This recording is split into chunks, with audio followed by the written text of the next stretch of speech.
Гади тимер кисәге Илшатның үзе үк ясаган станогында күз алдында сырлы бизәккә әверелә. Жансыз металлга әнә шулай жан өрә ул. Идеясын интернеттан алып, бөтен фантазиясын эшкә җигә. Тимерне пластилин әвәләгән сыман бүгеп, төрле фигураларга кертә ул. Гаиләдә безнең андый мастерлар юк инде, мен просто үзем теләгем белән кешедән күреп, нитеп, теге әйтмешле интернетта бар, аннан рәнеп, шулай бетерсен бер нигә җыеп, үзем рәндем инде. Үземне вакыт мактапта ябарам инде вакытта. Начар чыкса? Ну, начар дип инде, андый хәлләрдә була инде, ул бик тимерне кирдән турайтасың да кирдән ясыйсың инде, ул бик теге әйтмешле на ошибка хүчеште. Сырлы коймалар, капкаларга бизәкләр төшереп ясау турында хыяллана Илшат. Бу теләген акрынлап тормышка ашыра башлый. Алдан кул астындагы тимерләрдән ике төрле станок ясап куя ул. Шулар ярдәмендә үзе өчен бизәкләр төшереп капка ясарга тотына. Чөнки сатып ала башласаң шактый кыйммәткә төшә. Илшат ясаган үзенчәлекле бик матур капкаларны авыл халкы да ошата. Мин үземнең КФКга да нинди ясак кирәк.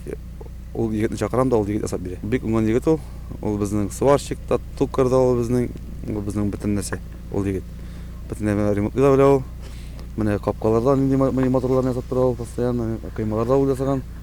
Капкаларда бөтен ул ясаган егет. Түбән Кама шәһәре егете Иске Әлмәт авылы кызы Юлия белән гаилә кыргыч үткән гасырның 94нче елларында Иске Әлмәт авылына кайтып төпләнәләр. Илшат Чистай совхоз техникумында инженер-механик белгечлегенә укый. Хуҗалыкта баш инженер булып эшли. Сабыр хылыклы, башлаган эшен ахырына җиткереп эшли ди авылдашлары аның турында. Хуҗалык таркалгач Илшат эшсез кала. Гаиләне алып барырга кирәк. Шунлыктан тимерче һөнәрен үзләштерә ул. Өй тирәсендә кирпичтән бина төзеп, шунда тимерче алачыгы булдыра. Иске тузан суырткычтан күмер өрдергеч ясап куя.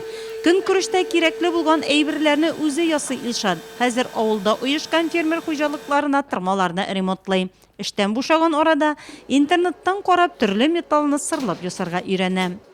Кыздырам да, станокларда да бегәнме аларны, бөтен инструментлар менен бөтенләре бар. Бөтенесен үз рәсеменә китереп, нитеп, теге җаена салып ясыйбыз инде. Рәсемгә карап ясыйсызмы? Рәсемне үзем беренче сызам, нитәм, аннан соң шунарга китереп, тырышам ясап китергә инде. Гаилә башлыгы Казанда югары уку йортында белем алучы улларын да үз һөнәрләренә өйрәтә. Бөтен эшләнмәләрен фотога төшереп альбом ясап куйган. Әле хыяллары тагын да зурдан.